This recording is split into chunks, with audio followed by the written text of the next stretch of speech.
Jaj, Present. Commissioner Funabashi, Here. Commissioner Nafisi, absent, Commissioner Glass, Here. Vice Chair Min, Here.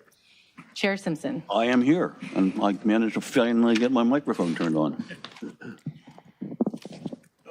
So let's salute the flag.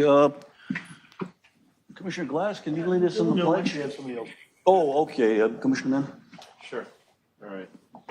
Pledge allegiance To the flag of the United States of America and to the republic for which it stands, one nation, under God, indivisible, with liberty and justice for all. Okay, can I get a motion to approve the order of the agenda? I'll make a motion to approve the agenda as presented. Do we have a second? I'll second. May I make an interjection? Just to be clear, we had a change in the order Thursday when we published, and the old agenda was renumbered when we fixed the technical glitch, but apparently we didn't get it all the way fixed. So some of the comments that have shown up in the e-comments for what's now item J1 are listed as J3 comments. So the order of the agenda on the printed agenda and on your screen It's should fine. be accurate, but there was a little bit of a hang up Okay, on the so e-comment side of you'll it. sort out which, Did I get that right, Lauren? Is there? Right, yeah. Okay. okay, That but is on those e-comments, you'll just give us, not the entire comment, you'll read in favor, and the count in favor and the count for. Correct, and I'll make sure that it gets onto the right Right. item by Okay. title. Okay. So you should have 3 consent calendar items and then 2 discussion items. The first of the discussion items is the always stop. No, we have, On the- I'm sorry, we have, how many consent calendar items did you say? 3. I see 5. Oh, I'm sorry, yeah, you're right. There's 5. With the I'm posting sorry. and the- Yeah. There's 3 that we aren't just boilerplate, right? So 5. We've done, approve the order of the agenda. Do we have any blue folder I items? interrupted your vote on that, by the way. You still need to vote on the order of agenda. I'm sorry. Can I get a motion to approve the order of the agenda? Commissioner Glass, thank you. Second? Commissioner Funabashi, seconds. All those in favor? Aye. Aye. Thank you. All right. Okay. Blue folder items. Do we have any additional backup materials? There are no blue folder items this time. Okay, thank you very much. Let's move to the consent calendar. Is there anything there that anyone would like to pull out of the consent calendar and discuss separately, or are we comfortable considering leaving them all in the consent calendar? I just had one comment, a correction to the minutes from the meeting of February I 27th. think we have to pull that out and then act on it separately, right? So we'd Okay, exclude then that. I would just ask that we pull the minutes from that meeting for a simple correction. We'll do that. So the rest of the items on the consent calendar we're comfortable taking up. Was there any public comment on any of the, or any comment on the consent calendar items? Seeing none, let's have a motion, if we could, please, to adopt the consent calendar. Commissioner Glass, With Megan? the exception of the minutes. Great. We're going to take those up. I'll second. Okay. Vice Chair Min, seconds. All those in favor? Aye. Aye. Opposed? Okay, we have excluded the minutes, so you want to discuss that? It's real simple on, let me get down to the minutes and I can tell you exactly. It's page 3 of the minutes. And it simply reads in paragraph 1, 2, 3, 4, 5, 6, it reads, Council Member Glass requested a copy of this meeting to be sent. That should read Commissioner Glass. Oh, what item is that? What's it say? Page 9? Actually, it's page 3 of the minutes, which is page 10 of our agenda or packet, yeah. And Yeah, I've got it. Real simple, that's all. Oh, you're right, yeah.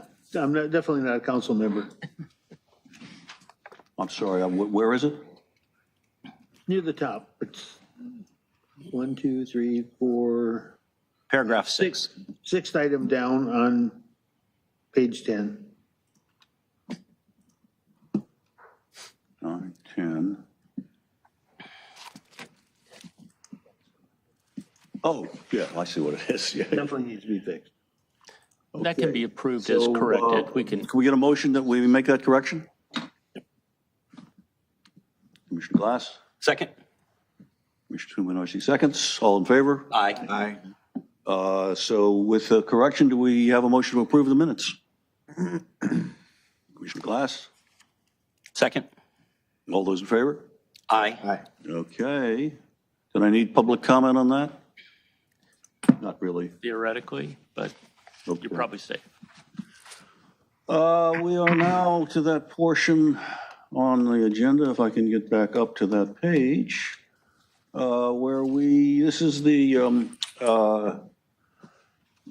on the agenda that allows for public participation on comments on items that are not on the agenda.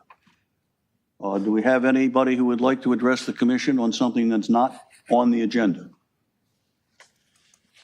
Any e-comments that address things that are not on the agenda? There's no comments on this. Okay. Then I guess it's now time that we move to items for discussion prior to action. And number one is item J1, discussion and possible action regarding proceeding with an always stop installation at the intersection of Ringe Lane and Graham Avenue. I suspect we might have a staff presentation on that. Yes, I'll be making a presentation on that. Lauren, if you could,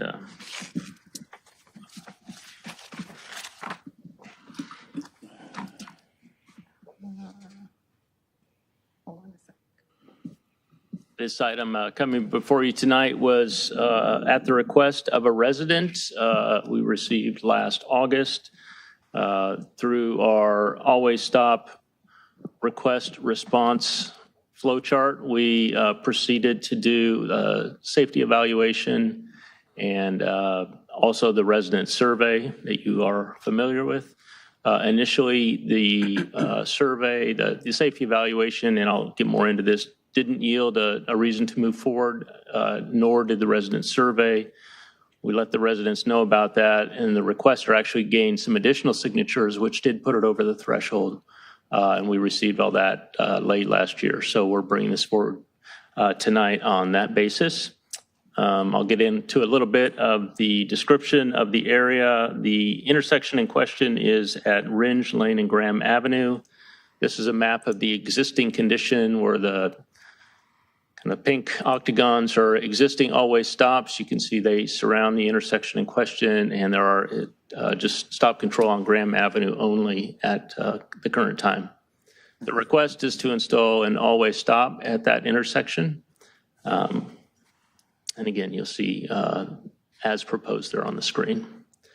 As I mentioned, we did the intersection safety screening. That's part of our process. We went to the field, looked for sightline issues. We did not detect any. There's a depiction there looking eastward from Graham across Ringe. You can see fairly good visibility at all the corners there.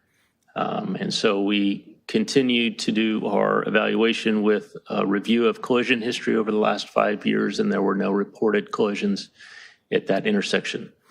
Based on our policy, this kept us from moving forward on a technical engineering type merit, but we did, as I mentioned, receive a significant response to the survey, the resident survey that we did, and prior to that, even the requester had circulated a petition in the neighborhood.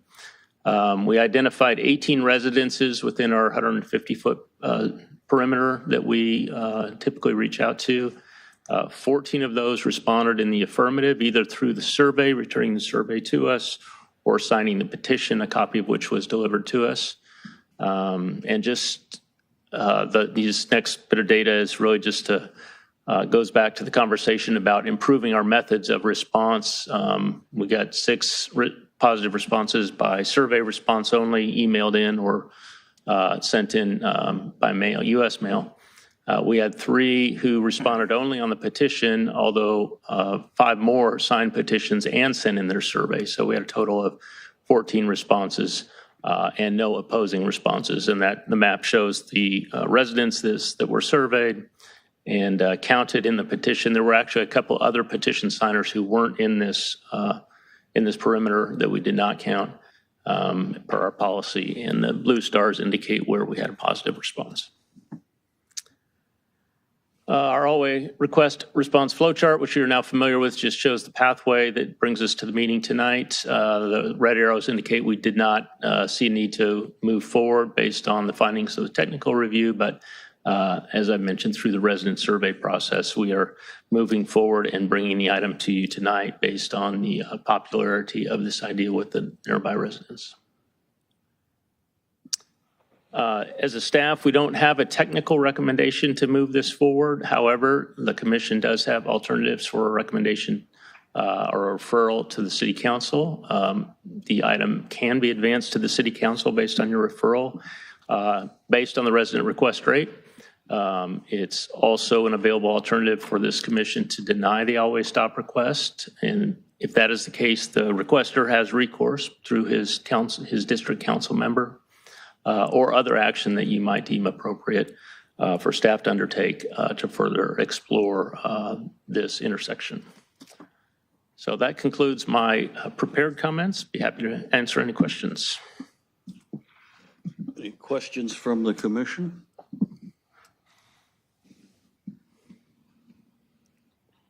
Seems like it's fairly straight. Sorry, go ahead. Yeah, I just had to think through it a little bit. So long story short is that this is nothing in the MUTCD is triggering this. We're going through the alternate. That's correct, yeah.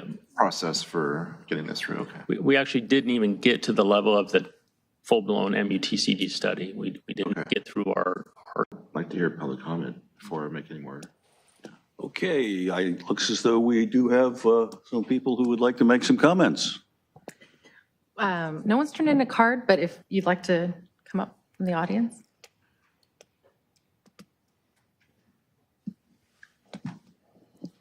Please state your name.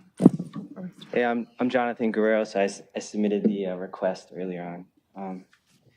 So yeah, thanks for taking the time to review it. The current traffic situation at this intersection is dangerous and poses a significant risk to the safety of our children and residents. There's a 3-block stretch on Ringe without always stop signs from Curtis through Robinson that people speed down. And ultimately, what motivated me to request a 4-way stop was a severe accident at one of the intersections where the driver did not realize it was a 2-way and plowed into a Jeep, pushing it onto the sidewalk.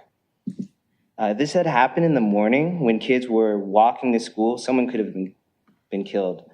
And as you guys had already seen, the traffic engineering survey results, they're staggering, right? 78% of the surveyed houses support the installation of the 4-way stop signs at this intersection. Additionally, if you review the written comments you received for this hearing tonight, there's overwhelming support for this proposal from fellow neighbors, families, and teachers. I think of the 18 submitted, 17 of them are in support of this. We understand that this decision would require resources, including budget and personnel. However, we believe that the safety of our community and our children should be a top priority for the city.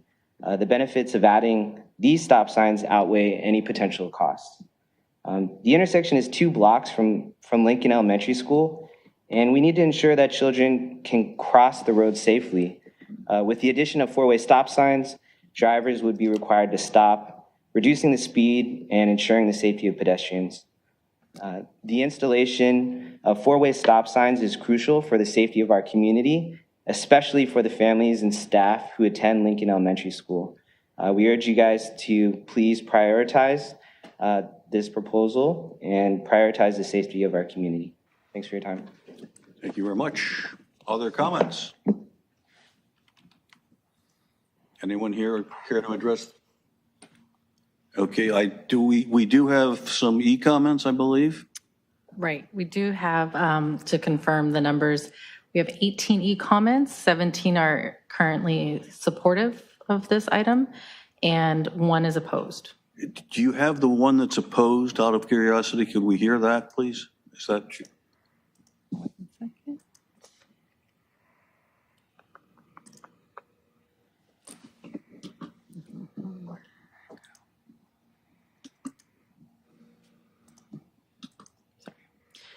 Okay. This is from a resident on Ringe. Stop signs are for people who follow traffic laws and pay attention before intersections.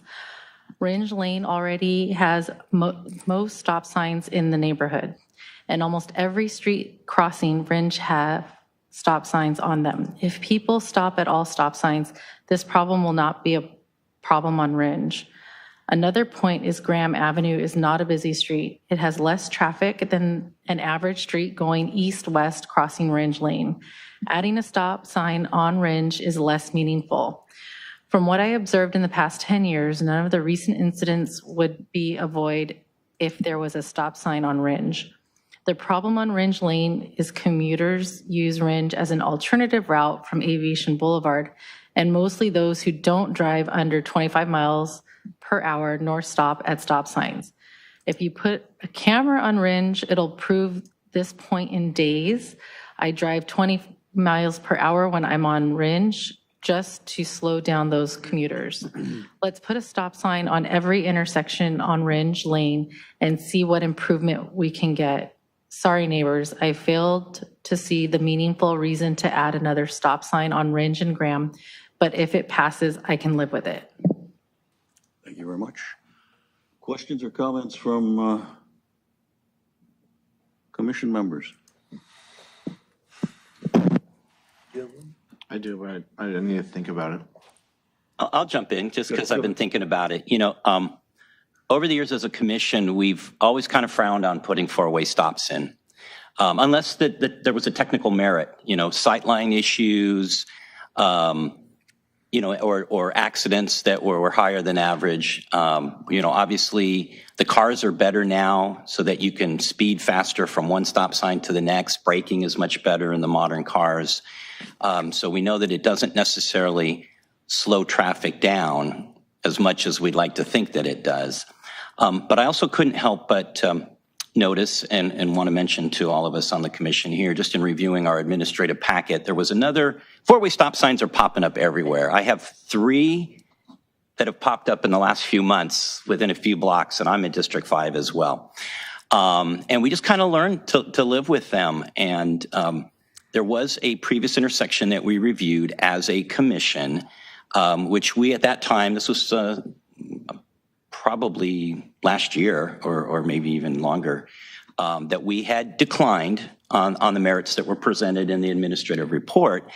And it went up to mayor and council and they simply overrode us, and that intersection got its four-way stop. And there was another intersection closer to Artesia that was probably about 4 years ago, a very similar occurrence where there really wasn't the full merits that we could find from a technical standpoint. But I remember Bill Brand saying very clearly then, and I think his philosophy is probably still the same, if the people want a four-way stop, give the people a four-way stop.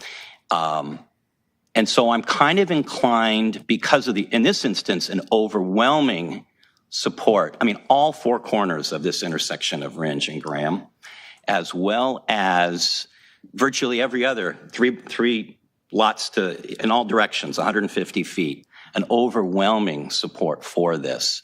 So as a commissioner, I see no reason to not put a four-way stop here. The alternative would be to say no and have it, obviously it will need to go to mayor and council as well. And if for some reason they have a compelling reason to turn it down, then, then they have that prerogative. But I think quite honestly, that is the direction that we're moving in. And as I was reviewing the agenda packet, I think we are honestly moving towards the city of Beverly Hills, I often refer to, because Beverly Hills has a stop sign at every single four-way intersection and the three-ways and everything as well. Every single intersection. And so I guess, and because of the support, that we've seen from the report, the emails and whatnot, I'm for it.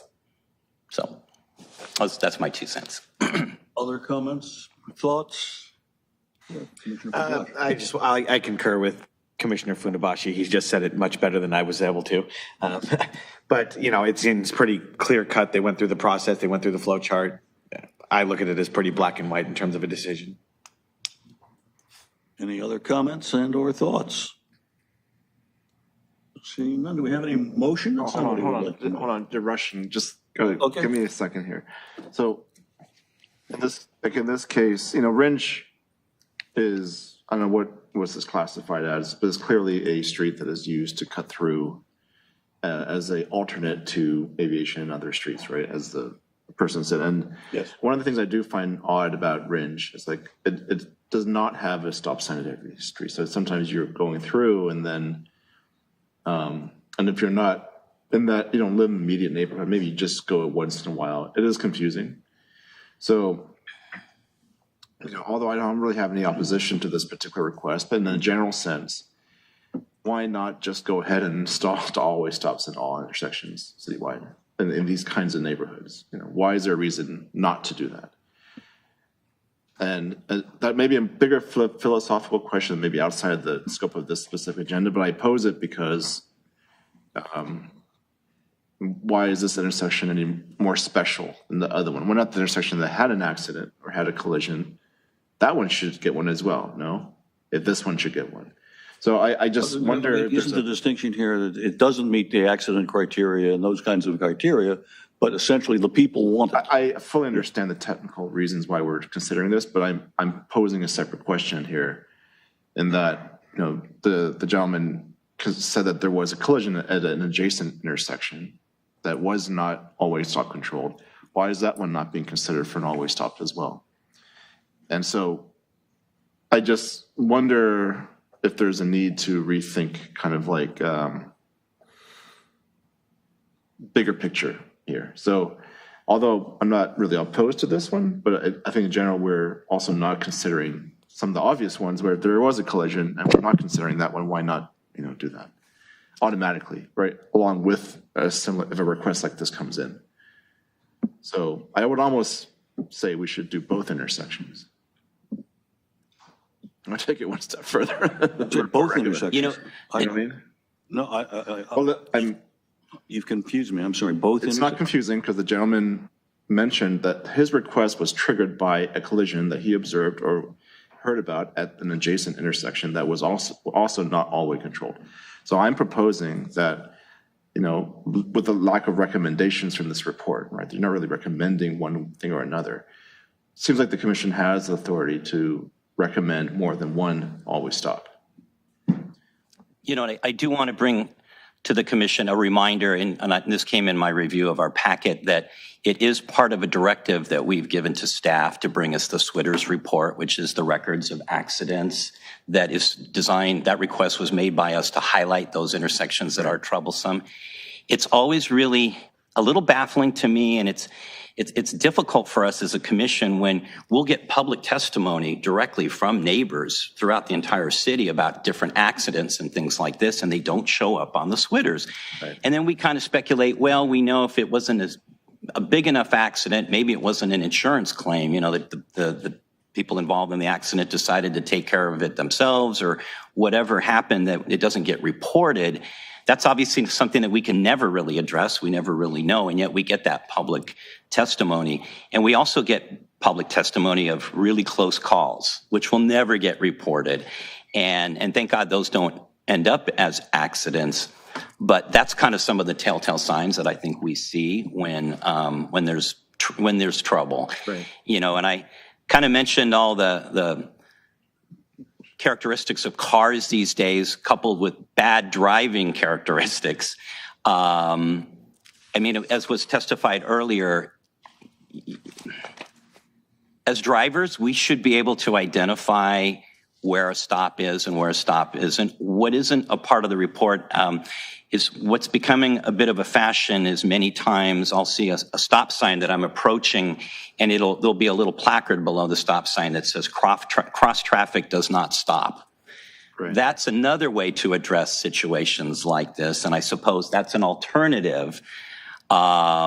But again, historically, it just seems to me that we are moving towards all-way stops. And I'm not prepared to make a suggestion that we look at every four-way stop in the city and just plan on putting one. I think we're doing it very systematically and easing it into the budget, if you will. It's not a terribly high expenditure to put 2 additional stop signs in.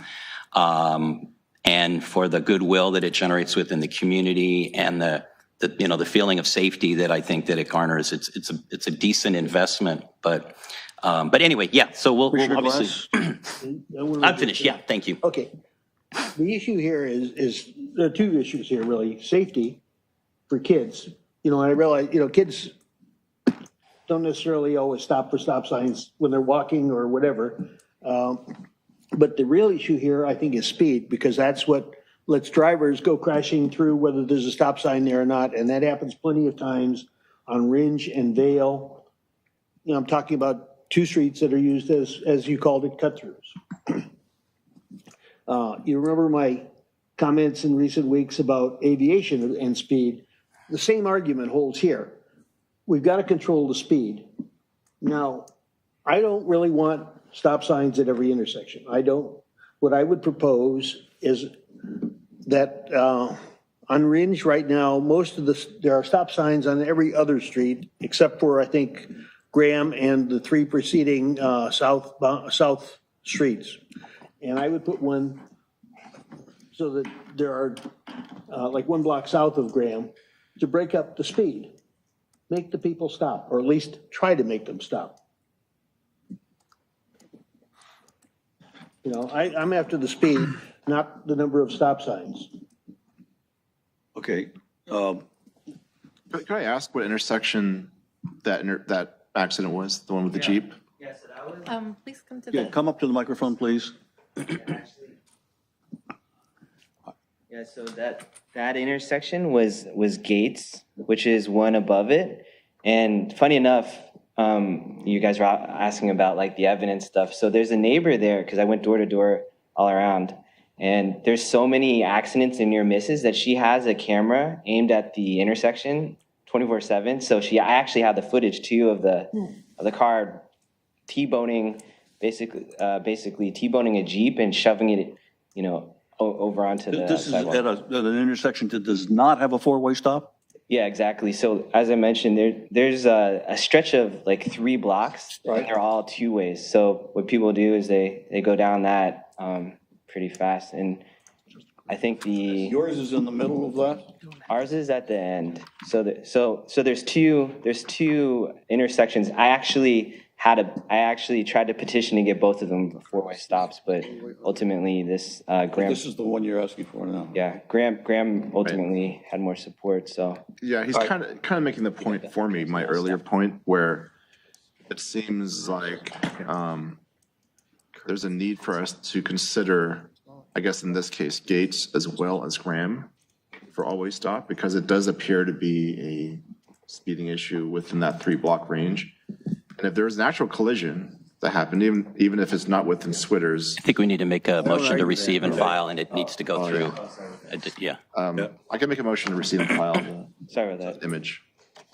Commissioner, just so that the resident knows, if he submits that for receive and file, it's going to be the city's property. He can't get it back right now. Oh, let me take a picture of the back of my notes from Oh, okay. MD about how to do this. how to ask for a stop sign. And I'll just take the opportunity to interject that I have seen the footage there at that stop sign. It was a failure to comply with the stop sign that created the accident. That's what And I'll go on to say that we were happy to take a referral if you'd like us to bring that intersection back, but we can't vote on that one tonight, just because it's not been agendized. I think we have a specific request before us. Right, but we still need to make a motion to accept. I'll make a motion to receive. If it messes up, I can just take it back then. No, it's okay. I mean, receive and file the attachment or the image that. Second. All those in favor? Aye. Aye. Okay. All right. We're good. Thank you. Appreciate it. Okay, so. I mean, just for the verbal record, there's an image of the collision at, I think, Gates and Ringe. Which also is only a Two-way one-way stop. stop, right? Not a one-way stop, right? Two-way stop. Two-way stop, yeah. Yeah, okay. All right, so it seems to me a couple of things are happening here. We're sliding into a broader question about whether we should be approaching many more stop signs and coming up with a policy. And then I think we also have before us the instant case of what do we do about the resident's request, which I think at this point probably deserves a motion from someone, because I'm under the impression that we favor bringing it forward. But Commissioner Bajaj. I'll make a motion based on what I believe. I'll make a motion that we move forward with the all-way stop sign as requested. Okay, is there a second to that motion? I'll second that motion. Okay. Let's do a roll call vote on this one, Just please. to be clear, that's a motion to refer it to city council for City decision. council, and we support it as a commission. So, the city council with our support. Got it. Let's do a roll call. Sure. Commissioner Bajaj, Yes. Commissioner Funabashi, Yes. Commissioner Glass, No, Vice Chairman, Yes. Chair Simpson. Yes. Thank you. Thanks, everybody. Okay. Okay. I guess that brings us to item J2. Discussion of speed limit studies and possible reduction of speed limits on certain roadway segments. Yeah, excuse me, thank you. The next item before you is teaching the engineer to spell, for starters. Sorry about that. The last word on that slide is not correct, so I'm going to move on to the next one. Roadway. This next item has to do with setting speed limits within the city. Just a little background, the state has a statutory speed limit of 25 miles an hour in most streets, non-state highways, unless otherwise changed by a local authority. The city of Redondo Beach has set by ordinance speed limits on about 50 roadway segments. There's the distribution and by various speed limits of those 50. 13 of them are 25 mile an hour, and only 8 of those 13 8 of them are during school hours only. So only 5 of them are full-time 25 mile an hour speed limits. When the city takes an ordinance, adopts an ordinance to set a speed limit based on the local engineering analysis, they have to look at collision history, kind of an accident rate analysis, a speed survey, and also the geometrics and characteristics of traffic as they view it from survey, actual go out and surveil it in the field. In the analysis, the speed surveys are prepared, and speed limits are essentially founded on the 85th percentile speed. You've heard us talk about that before. The procedure requires that they're rounded to the up or down to the nearest 5 miles per hour based on standard mathematical rounding rules. But there are options to reduce by 5 miles an hour from the nearest 5 mile per hour increment. In other words, if a speed limit is 85th percentile is 33 miles an hour, the rules would say round it to 35, but you can opt to round it down to 30 in the procedure. A relatively new law, AB 43, was adopted, and portions of it have been taking effect over the last couple of years. The ultimate effectual date of the entire law is next July 1st of 2024.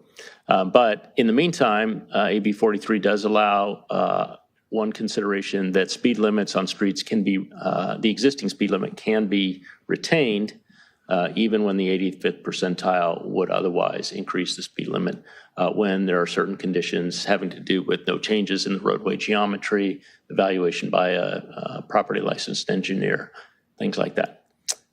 So engineering judgment is also available to the engineer doing the study to consider roadway conditions and other factors that may not show up in the statistics. And so that also plays a part in the recommendation for setting speed limits.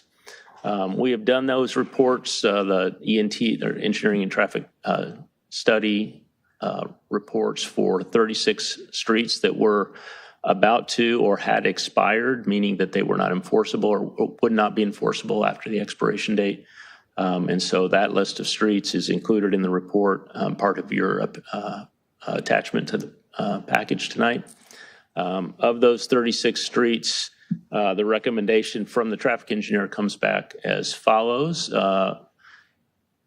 All but 5 of those were recommended to maintain the current limit, and I've broken down on what basis in that far right column. 18 of them just a result of the pure 85th percentile metric. 7 more, that metric plus some engineering judgment applied. Another 5 took advantage of the AB 43 to maintain a speed where the 85th may have caused it to go up.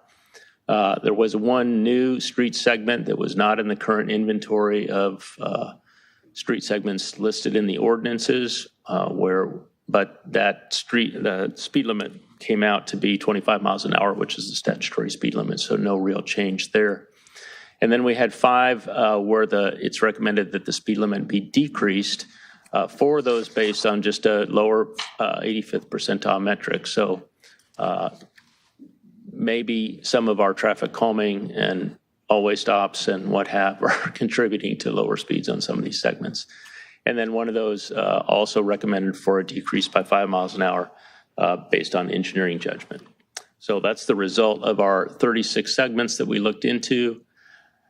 All of these streets, the recommendation is to reduce the speed limit, the current posted speed limit by 5 miles per hour. So those streets are Redondo Street between Harbor Drive and PCH.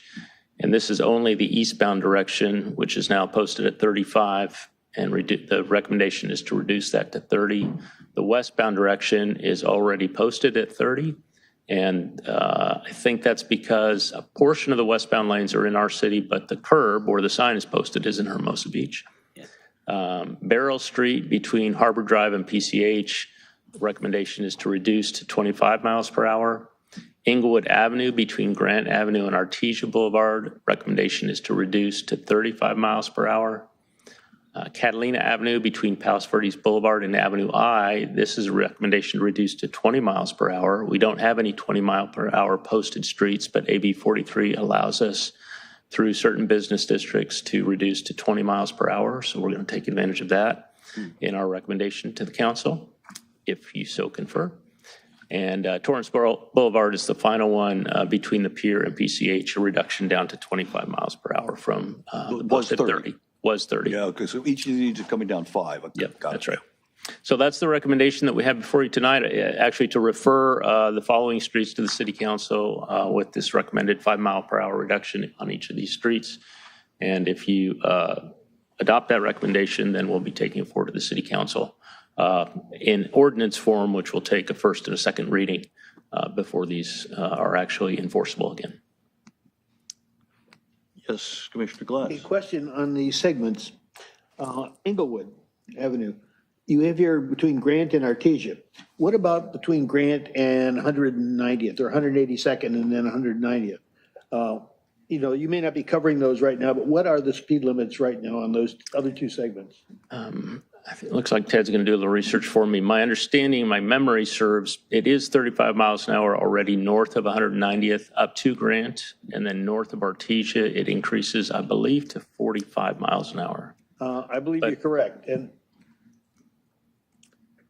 so this would, instead of going 35, 40, and 45, this would just go 35 all the way to Artesia, and then north of that where the roadway. And that's because it's a divided highway, correct? It is divided by medians. I wouldn't classify it necessarily as a divided highway, but there are raised medians in portions of that roadway as you head north. Yeah. Yeah, I'm just concerned about consistency. For example, aviation at the curve, when it becomes Hermosa at the curve, all of a sudden the speed limit on the Hermosa side at least drops from 40 to 35. And that's confusing to the drivers. Does anything like that take into account? Yeah, consistency in the corridor is one of the things that is considered. Unfortunately, when you cross a jurisdictional boundary, you don't necessarily have the ability to maintain that consistency. Yeah. Yeah, that was going to be kind of a similar question. If any of these reductions created a segment of the corridor which has a reduced speed, but the adjacent segments are at a higher speed, it feels a little bit like a speed trap. Like you may not realize that you're going so fast and you need to slow down, but then the speed speeds up, and then in that one segment you'll get cited potentially for a slowdown. But that's not happening, like in the case of Inglewood. You're just slowing down ahead of where you would typically be slowed down anyway. That's different. I mean, Yeah, in each of these cases, and I can go through them, Redondo Street only exists between Harbor Drive and PCH, then it turns into Anita and then 190th. So that whole section being at 30 miles per hour, you do cross the state highway at that point. That's a place where a speed limit may change if a speed limit is going to change. So there's no inconsistency there. Beryl Street, it's the first block from Harbor Drive to PCH. Well, two sections actually, Harbor Drive to Catalina, and then beyond that to PCH. And that, my hunch is that we've installed 3 always stops along that section, which has impacted the speed limits there. Beyond that, we have several always stops in that next corridor from PCH to Prospect, but the data didn't warrant lowering the speed limit in that section. So there's no bubbles. There's no bubbles like to Inglewood. We talked about Catalina is that first portion when you come into the city from the south end, from Palos Verdes Boulevard all the way up to Avenue I. That has a very slow business district, especially with the dining parklets out on the street now. I'm sure that has a lot to do with the lower speed 85th percentile there. And I think the council is interested in maintaining those over time or doing something similar to that over time. And then Torrance Circle, just between the pier and PCH, is again a short stretch that has a different vibe to it maybe than the more arterial type street that goes from PCH all the way to Prospect and on into the city of Torrance. So I don't think, these don't strike me as speed trap bubbles or anything like that where we're trying to surprise people with the speed limit. But they do, and all of them, in my view, represent good breaks where you might move from one speed limit to the next based on the roadway characteristics. Commissioner Glass, you had a question? I do. Inglewood. And it goes something like this. Assuming we approve this, the next step is for it to go to council, and then they approve it. And then the next step is to enforce it. We would take. And that's not us, that's the police department. Yeah, we would take 2 trips to council, one for an initial reading and then a second reading of the ordinance because these are changes to the Redondo Beach Municipal Code. So it takes 2 visits. So what is missing, in my opinion, is the enforcement. I don't, the same argument goes with the stop sign we just dealt with a few minutes ago. Great, put up a stop sign, but you're still going to get a Jeep or somebody running through an existing stop sign. You're going to have people speeding down Aviation or Ringe or Vale. What do we do to improve that? We need enforcement. Well, there's no way to enforce any of these without it going through the city council and becoming an ordinance. So that is absolutely the first step in enforcement, is getting these adopted. Making sure that the police are aware of these situations and they put enforcement in them. Right? And that's not necessarily the work that I do, but we could certainly push that referral on to the police department. I would think that would be, with their many other priorities that they're being asked to take care of as well. Sure. So. Yeah. But it does seem, before, you've got to get the ordinance done before this. That's correct. Yeah. In fact, I won't be very clear about this, but there are some of these street segments in our list that are expired and are currently unenforceable at this time. And so we're urgently trying to get these. So I'm sorry, say that again. We do have some street segments. And then you can't enforce the speed limit. Yeah, they have actually already expired. And so we're behind, if you will, on enforcement there. So Chairperson Simpson, if I can add to that, what we're doing is we're giving the tools to the police department to do the enforcement. Without these ENT surveys, they would not have the tools. They wouldn't be able to do this. So this just gives them the extra tools. How they use the tools, how they identify their time, that is a police department issue, and we will definitely make them aware of that. But we're making the tools available for them to be able to use. Okay. Other questions or comments? Is there any public comment? Seeing no public comment, are there any e-comments? There are no e-comments for this item. Do we have some sort of motion that someone might be contemplating making? I'm going to make a motion that we accept the recommendation. Is there a second? Second. Commissioner Funbashi seconds. Let's do a roll call vote. Thank you. Commissioner Bajaj, Aye. Commissioner Funabashi, Aye. Commissioner Glass, Yes. Vice Chairman, Aye. Chair Simpson. Yes. Motion passes. So now, come back agenda. Okay, there we are. It's now remarkably early for us, so we have lots of time to make referrals on items to staff. So does anyone have a Get my wish referral list that they'd out. like to make? You got to look this way occasionally. Yes, go ahead, Commissioner Glass. Okay. Potholes, potholes, potholes. I have a suggestion, which I'm not sure whether you automatically do this already or not, and that is that you have somebody from Public Works at some regular period, drive all the streets in the city and proactively go out and find the big potholes, rather than wait for one of us to use the app to go and report it because we've got a broken wheel or tire. You know, you've got, for example, once a week, you got the street cleaners out there, and it's followed by the traffic car or the parking car. Parking car, you know, instead of just driving along the street, they should notice conditions and report what they see. My opinion. Other referrals to staff. Commissioner Glass, just so that you're aware, yes, we do have staff go out proactively to look for and repair these, and we also rely on the residents to give us anything of substance, because we're not going to be in all places at the same time. But thank you for the comment, and yes, we do have staff that go out there proactively and identify these. Other referrals to staff, Commissioner Min. Yeah, kind of going back to the item earlier, I'd like to refer staff to investigate Gates and Ringe as a potential always stop, especially in light of the collision that was presented to the commission at that intersection. That's it. That it? That's it. Commissioner Funbashi. I was looking for what was in the administrative report. I know that, again, we had, as a commission, requested that Switters report that would identify those trouble intersections, if you will. And forgive me, I couldn't get to it in I think there's already a date, perhaps a target date.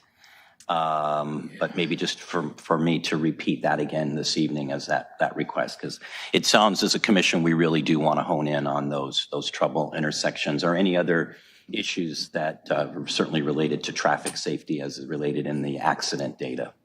And that would be just to provide you with a report, not necessarily to investigate each of those, but to just provide you with a report based on the history. Exactly, you know, and dare I say as early as, you know, can be, only because that does kind of indicate that it would be a bit of a process that we'd have to look at the list first, deliberate as a commission to identify those intersections. We can't just say, okay, fix all, however many it is, but we'd probably have to do an exercise of reviewing that as a commission to then individually and perhaps even collectively propose specific intersections to be studied out and what the concern would be based on what the accident data reveals. So I think that's a good focus for us as a commission. So that's my request tonight. Thank you.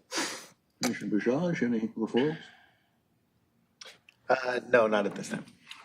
All right, last meeting, we had somebody address us who, from the Historical Commission, who was trying to locate, paintings, I think it was? Success with that, or is it still working? Some success, we've connected them to the right people, and they are investigating with them.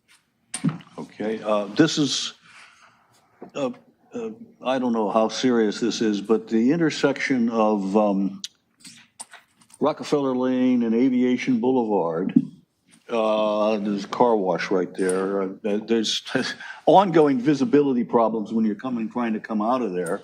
And I don't know if there's much can be done about that. At one point, there was some trees that got trimmed back. There might be something that could be done with the trees to get the better view of oncoming traffic. The other issue right now is that the stop sign is there stop line and the words painted on the street are almost gone. And it's probably because the water comes down out of the car wash, I think, and affects that part of the street a little bit more than an area that would be drier, but it certainly could use painting on the stop sign. Not sign, stop on the road. And Any that was- other referrals? That was Rockefeller and aviation. Rockefeller and aviation. Thank you. That's where Rockefeller ends at aviation, right? Yep. And that's, I live in that first block on Rockefeller, so that's why I know that stop sign situation very well. Yes, Commissioner Bajaj. I guess just a quick question. For when you have utility crews or contractors doing work on city streets, what time are they permitted to begin their work? Like take a lane, like do a lane? Taking a lane is, posted time is between 9 and 3 only. We do allow exceptions to that in certain cases, but occasionally there's a lane closure like we have on Prospect right now, just south of Torrance Boulevard. That's just a 2-week project that can't really deploy and redeploy each day. So we allow them to do that overnight, 24-hour closure. Okay. But generally 9 to 3. Got it. Yeah. All right. That, may I? That's only for our arterials. And so there's specific streets that it's 9 to 3. If it's a residential street, it's 7 a.m. to 6 p.m. Yeah. Thank you. Yeah. And the reason I every once in a while I do see crews out there taking a lane, early, during school drop off time or what have you. So I was just curious about that. And We do review that with each permit, and we try and catch those type of situations. But if we fail to, please make us aware of it. Yeah. That helps us in the future. okay. And then my second question is, does the city, I can't recall off the top of my head, do they have widespread use of like just sharrows without it being a striped bike lane? Like kind of indicating like a bike route or a bike friendly street? Sure. Class 3 bike route is the use of the sharrows, and we have a program to install those. We're waiting to get through some red tape, if you will, with funding with Caltrans to do our next big investment in that. Okay. But we're right on the edge of that. We've been saying that for a year, but that's Caltrans. Do you know off the top of your head if Flagler is part of that network between 190th to Grant? 190th to Grant. Because Flagler to the south of 190th, where Dominguez Park is, you have I think it's Sharrows or the striped We bike have lane? Sharrows, yeah, class and then- 3. And I think the intent is to get to Ripley, and Ripley is also a class 3 designated bike route. I can't remember if Flagler north of that is. We have a South Bay Bicycle Master Plan that we Okay, work so- from as our playbook, but we're not limited to Okay. that. If the council wants us to do Yeah. streets in addition to that, we certainly can. Because Flagler doesn't have any parking and it's, I believe 40 feet wide or what have you. And so it might be an option. 'Cause Yeah, you do see a lot Ran- of like the high school kids who go up and down Yeah. Yeah. Flagler who are We are going. trying to make connections actually through a Metro grant Yeah. project that we have right now to get from Dominguez Park all the way Right. to the Galleria and Yeah. beyond to El Camino. And it includes improvements, alternate routes Yeah. in that area as It well. could be a valuable connection between the bike lane on Burl to Flagler by Dominguez Park and then to take them up to the bike lanes on Grant. Yes, correct. Yeah. Okay. It is a class 3, okay, yeah. Okay, so that could be, so we could see Sharrows on Flagler sometime in the future? After like the I'll have to Caltrans? look and see if it's in the current package, but it is our goal to build out the Oh, entire okay. master plan, systematically. Wonderful.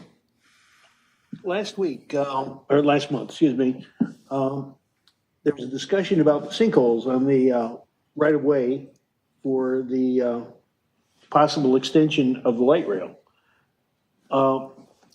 Who's responsible for resolving the sinkhole issue there? And are there any other known sinkholes in Redondo other than the one that was just closed up on Inglewood?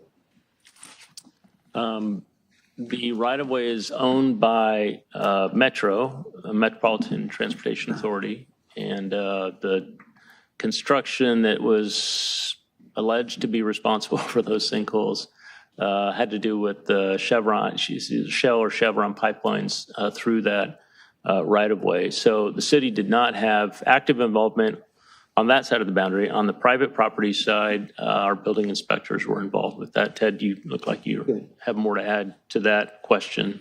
There are other sinkholes in the city, and Ted, you're probably a little more familiar with that, and that's handled by our operations side. Yeah, as far as sinkholes in the city, I mean, we don't, not known sinkholes. We had something that showed up last week. It was a very minor sinkhole up in District 5, and I'll tell you the street names in just a second. But it was not anything of significance. It was subsidence of soil, so it's being addressed. The one that they talked about close to the railroad right-of-way was on private property. It was related to a utility company, so that's being addressed through the building and safety group, if you will. It would not be addressed by Public Works. We don't get involved with things that are on private property. Don't know if there's anything further that's being done on that. Is there? But not necessarily that it was on the right-of-way proper itself, as far as I know. Responsible for pushing the resolution? That would be the building division of community development. Once they are made aware of a situation like that, then they have to follow through just to close it up. Just like we were on anything in the public right-of-way, once it is something that we're made aware of, we have to address it. We can't allow it to just stay there and ignore it for any period of time. Well, I was just concerned because I started thinking more about last month's meeting and the fact that that particular sinkhole was used as an argument for saying don't use the right-of-way for the light rail. Right. But if it's something that has to be fixed by the current owner of that property, it has to be resolved. Is that really an argument? Who's to say that there won't be sinkholes in the middle of Hawthorne Boulevard? Yeah, that honestly, those kinds of situations we don't know about. What we do for our own utilities and infrastructure is that we will periodically videotape our sewer lines to make sure that there are no cavities or things that are potentially going to be causing problems. But if it's not a utility that the city owns, we would have no insight on that potential. Okay. Thank you. Any further referrals to staff? Seeing none, would someone like to make a motion to adjourn? Carlsbad and something else. Can't remember the name. I'll make a motion to adjourn. All right, I'll second it. All those in favor of adjourning? Aye. Opposed? We're adjourned. We are adjourned. Yeah. Yeah. The shortest meeting